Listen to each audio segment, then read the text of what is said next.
सर्दियों की खामोश और ठंडी शाम, धुंधले मनाजिर और बादलों के पीछे छुपते चांद के साथ एक कप चाय। सर्दियों की ठंडी शामों में बैठकर पीने का मज़ा ही कुछ और है। सर्दी के दिनों में ना तो कोई काम करने का दिल चाहता है, ना ही ऑफिस जाने का दिल चाहता है और ना ही ये दिल चाहता है कि कोई भी हमें कोई भी काम कहे, क्योंकि इतनी सर्दी होती है कि हिलने को भी दिल नहीं करता। लेकिन अपनी रोज़मर्रा की ज़िंदगी को स्मूथली चलाने के लिए हमें काम तो करने पड़ते हैं। आज के व्लॉग में मैं आपके साथ ऐसे ही कुछ 10 मोटिवेशनल टिप्स शेयर करूंगी कि हम कैसे अपने एवरीडे लाइफ को स्मूथली और एफिशिएंटली परफॉर्म कर सकते हैं।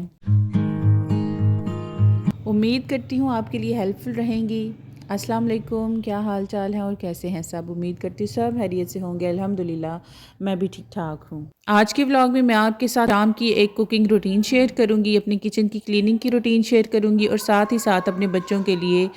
लंच के लिए भी रात को ही मैं प्रिपरेशन करके रख लेती हूँ। मुझे जो भी उनको बना के देना होता है मैं उनसे डिसाइड कर लेती हूँ पूछ के, और उसके बाद मैं वो रात को ही मैरिनेशन अगर किसी किस्म की करनी हो तो वो मैं रात को करके रख देती हूँ। और साथ ही साथ आपसे ऐसी हैबिट्स भी शेयर करूंगी कि जो विंटर्स में आपके घर और ऑफिस दोनों को प्रॉपरली मेंटेन रखने में आपकी बहुत ज़्यादा हेल्प कर सकती है। मैं भी एक वर्क फ्रॉम होम जॉब करती हूँ, तो मैं अपनी इन हैबिट्स को अपनी एवरीडे लाइफ में डेफिनेटली परफॉर्म करती हूँ और जिससे मेरी लाइफ या मेरे सारे काम स्मूथली परफॉर्म हो जाते हैं। अक्टूबर के आखिरी वीक में जैसे ही सर्दी स्टार्ट होती है, दिन छोटे और रातें लंबी होनी शुरू हो जाती हैं। तो हम अपने टाइम टेबल और अपने प्लान्स को चेंज करते हैं ताकि हम अपने घर और ऑफिस और अपनी एवरीडे लाइफ को स्मूथली चला सकें और हर एक रिस्पॉन्सिबिलिटी को प्रॉपरली परफॉर्म कर सकें। सर्दी के दिन छोटे और रातें लंबी होती हैं। रातें लंबी होती हैं, इस बात को माइंड में रखते हुए मैं इसका भरपूर फ़ायदा उठाती हूँ। अपने ज़्यादातर किचन के टास्क मैं रात को ही परफॉर्म करती हूँ।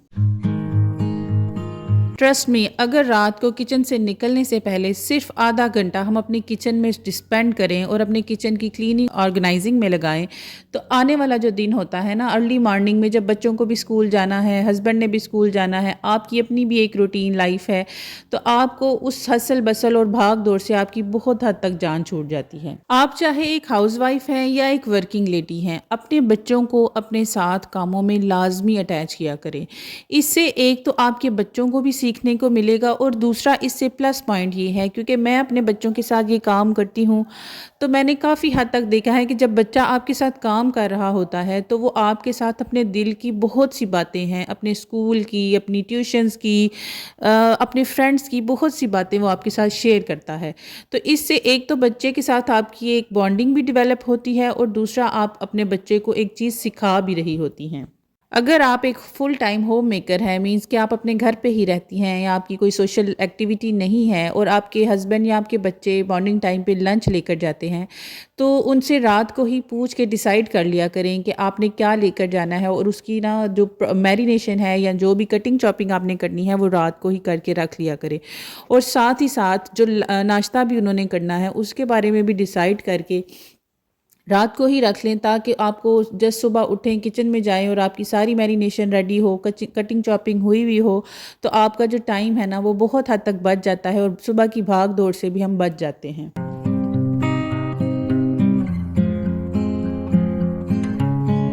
अगर मैं अपनी बात करूं, चाहे मैं वर्क फ्रॉम होम जॉब करती हूं, लेकिन जॉब तो जॉब है। रिस्पॉन्सिबिलिटीज़ जो हैं वो जॉब की वो आपने परफॉर्म करनी ही होती हैं और पूरा दिन में मुझे टाइम नहीं मिलता कि मैं अपनी मील प्लानिंग कर सकूं या कोई भी एक्स्ट्रा काम कर सकूं। तो इसलिए मैं अपना ज़्यादातर जो अपनी सुबह मॉर्निंग से लेके इवनिंग तक खाने की जो भी प्लानिंग होती है वो मैंने रात को किचन क्लीनिंग के टाइम पे, किचन क्लोजिंग के टाइम पे ही करनी होती है। उसकी कटिंग चॉपिंग भी, अगर कोई सब्ज़ी अवेलेबल हो, मैंने पकानी हो, और मैं उसकी भी कटिंग करके रात को ही रख देती हूँ। इससे ना मुझे आइडिया होता है कि मेरे बच्चों ने सुबह क्या लेकर जाना है, नाश्ते में मेरे बच्चों ने सुबह क्या खाना है, और दिन को लंच में और रात को भी जब मैंने अपनी जॉब से फ्री होना है तो मैंने क्या पकाना है, इसकी पूरी प्लानिंग मैंने कर ली होती है। और जो मील प्लानिंग होती है ना वो मैं संडे के दिन करती हूँ, क्योंकि पूरा वीक डे तो मुझे टाइम नहीं मिलता। तो मैंने अपने पास एक प्लानर रखा है जिसमें मैंने पूरे वीक की कुकिंग की प्लानिंग करनी होती है, बच्चों के लंच की और ब्रेकफास्ट की भी मैंने सारी प्लानिंग की होती है कि उन्होंने क्या खाना है। इस तरह से आपके जो काम है ना वो बहुत ज़्यादा आसान हो जाते हैं। जो सबसे बड़ा मसला है कि क्या पकाएँ वो भी हल हो जाता है। कि अगर आप एक पूरे वीक की मील प्लानिंग करके रखेंगी ना, तो अगर आपके पास पिछले वीक की मील प्लानिंग पड़ी है, लिस्ट पड़ी है, तो आप नेक्स्ट वीक की जब मील प्लानिंग करेंगी तो उस लिस्ट में से कुछ चीज़ें आप स्किप करेंगी और कुछ ऐड करेंगी, तो आपकी मील प्लानिंग ईज़िली हो जाएगी। और अगर आपकी मील प्लानिंग में कोई दालें या सब्जियां ऐड हैं या मीट भी ऐड है, कोशिश किया करें कि चने वगैरह तो उनको बॉईल करके रख लिया करें। इसी तरह अगर आपने मीट भी लाया है अपने पूरे वीक के लिए, मैंने काफ़ी दफ़ा पहले भी शेयर किया है कि मैं जितना भी मीट मेरे वीक में चाहिए होता है मैं उसको वॉश करके रखती हूँ। इस तरह से अगर मीट ला के फ्रिज में रखा है तो फिर उसको मुझे डीफ्रॉस्ट करना है, उसके बाद वॉश करना है और दैन मुझे इसको कुक करना है। ये मेरा झंझट ख़त्म हो जाता है और जस्ट मुझे उसको निकालना है। और अगर इमरजेंसी में भी करना है तो मुझे पता है ये वॉश्ड है और क्लीन है, जैसे इसको मैं फटाफट से मैं हांडी में डालूँगी और बना लूँगी। किचन में मील प्लानिंग और मील प्रेपिंग के बाद जो नेक्स्ट काम होता है ना, मतलब जो आपका लिविंग एरिया है या जहाँ मोस्ट ऑफ द टाइम आप अपने दिन का स्पेंड करते हैं, तो सिर्फ 5 मिनट उस एरिया को दे लिया करें, देख लिया करें कि क्या चीज़ें बिखरी हुई तो नहीं है। तो सिर्फ 5 मिनट में ना चलते चलते उन चीज़ों को, अगर कोई बर्तन पड़ा है उसको उठा लें, कोई बिस्तर सीधा करने वाला है या आपके काउच पड़े हैं उनको थोड़ा सा सीधा कर दिया करें। इससे भी आपका 10% जो काम है सुबह के लिए वो बहुत आसान हो जाता है। अगर फॉर एग्जाम्पल समटाइम आप लेट हो गई हैं ऑफिस से, आप अगर आप खुद भी जॉब पे जाती हैं और आप ऑफिस से लेट हो गई हैं और आपको ये है कि मुझे सारी चीज़ें सेट करनी थी, अब मैं क्या करूँगी, शाम को आऊँगी तो घर बिखरा मिलेगा, तो ये सिचुएशन आपकी नहीं होगी अगर आप ये काम रात को 5 मिनट सिर्फ आप अपने लिविंग एरिया में या लाउंज एरिया में लगा लेंगी तो आपका जो घर है ना वो मैसी नहीं लगेगा। इसके साथ साथ ही अगर आप खुद ऑफिस जॉब करती हैं तो अपने आउटफिट्स को भी और अपने बच्चों के यूनिफॉर्म वगैरह की तरफ भी नज़र दौड़ा लिया करें कि अगर उनको आयरनिंग की ज़रूरत है तो वो कर लिया करें, या आपने अपना भी जो भी आउटफिट लेना निकालना है उसको भी सेट करके रख लिया करें। समटाइम हमने अपने बैग को चेंज करना होता है और सुबह अर्ली मॉर्निंग में इस भाग दौड़ में जब हम चेंज कर रहे होते हैं ना, तो सम टाइम हमारा वॉलेट जो है अपने दूसरे बैग में रह जाता है, या कोई ज़रूरी ऐसी इंपॉर्टेंट डॉक्यूमेंट जो आपको ज़रूरी चाहिए होती है अपनी जॉब पर वो आपके दूसरे बैग में रह जाती है। इसलिए अगर इस तरह के भी आपने काम करने हो तो आप ये काम रात को ही परफॉर्म किया करें। वैसे तो मैंने पहले भी मेंशन किया कि अपने घर के कामों में और बच्चों के भी कामों में उनको इन्वॉल्व किया करें और उन्हें कहा करें, उनकी रिस्पॉन्सिबिलिटीज़ उनको समझाया करें कि ये काम आपके करने वाले हैं। जैसे कि यूनिफॉर्म प्रेस करना या शूज़ को अपने को टाइडी करके रखना, हर चीज़ों को सेट करके रखना। ये बच्चों को अगर आज हम समझाएंगे तो कल को वो अपनी लाइफ में भी एक अच्छी और मैनेजेबल लाइफ को प्रॉपरली तरीके से चला सकेंगे।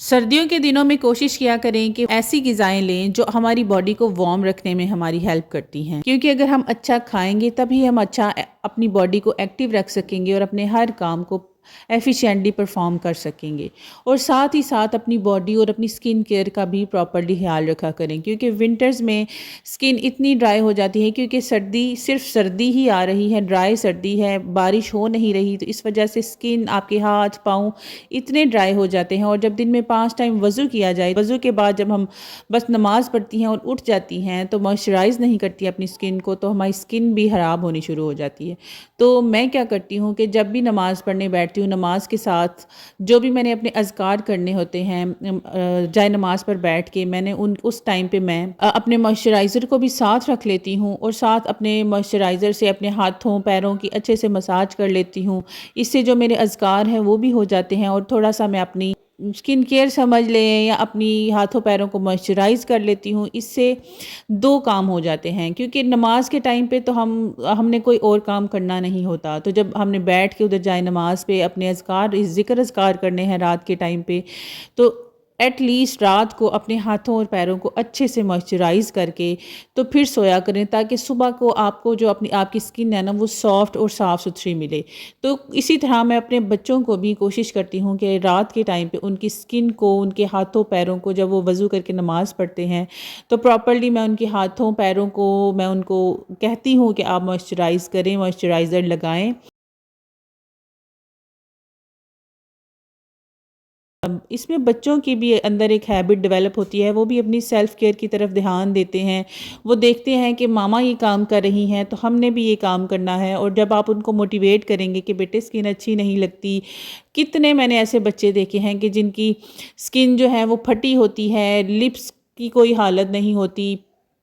लिप्स भी फटे हुए होते हैं, जस्ट बिकॉज़ कि माएँ अपना ख़याल नहीं रखती और ना ही वो बच्चों का ख़याल रख पाती हैं। तो इसलिए अपने बच्चों को भी ना इस चीज़ में मोटिवेट किया करें, उनको भी एनकरेज किया करें कि वो अपनी स्किन केयर करें, अपनी बॉडी केयर करें, अपने हाथों और पैरों का भी प्रॉपर्ली ख़याल रखें। यहाँ पर मैं एक और बात ये भी करना चाहूँगी कि जो हम सब का ही कॉमन मसला है, मुझे लगता है यहाँ तक कि हमारे बच्चों को भी अगर हम कोई काम कह दें तो सर्दी की वजह से वो भी कहते हैं कि मामा बहुत ज़्यादा ठंड है, और कोई काम करने को दिल ही नहीं करता किसी का भी। उठते हैं तब भी सर्दी लगती है, बैठते हैं तब भी ठंड है, अगर कोई काम करने लगते हैं तो तब भी ठंड लगती है। और ऊपर से हमारे कंट्री की सिचुएशन ऐसी है कि ना ही हमें गैस मिलती है और बिजली इतनी एक्सपेंसिव है कि ना ही हम बिजली का हीटर भी अफोर्ड नहीं कर सकते। अगर हम हर वक्त सर्दी सर्दी ही करते रहेंगे, अगर हम सर्दी को फील करेंगे तो वाकई ही हमें हर वक्त सर्दी लगेगी। लेकिन अब यहाँ पर एक एग्जांपल ये दे दूँ कि जब हम रोज़ा रखते हैं तो पूरा दिन हम अगर ये कहें कि हाँ ये मेरा रोज़ा है, मुझे रोज़ा लग रहा है, रोज़ा लग रहा है, तो वाकई ही वो रोज़ा हमें लगता है। और वरना या नॉर्मली अगर हम क्या करते हैं कि रोज़ा है, ठीक है रोज़ा है, लेकिन उसके बाद हमने पूरा दिन उसको सोचना ही नहीं होता कि हमारा रोज़ा है, तो कितने अच्छे से रोज़ा हमारा निकल जाता है। इसी तरह से सर्दी का भी हाल है, अगर हम हर वक्त सर्दी सर्दी करेंगे ना तो फिर वाकई ही सर्दी लगेगी। बस जी, आज के व्लॉग के लिए इतना ही। मुझे उम्मीद है आपको मेरी बातें मोटिवेशनल लगेंगी, अपनी लाइफ को चेंज करने के लिए आप भी कोई एफ़र्ट्स ज़रूर करेंगी। अगर आपको मेरी बातें मोटिवेशनल लगी हैं तो प्लीज़ मेरे चैनल को लाइक, शेयर और सब्सक्राइब ज़रूर कीजिएगा।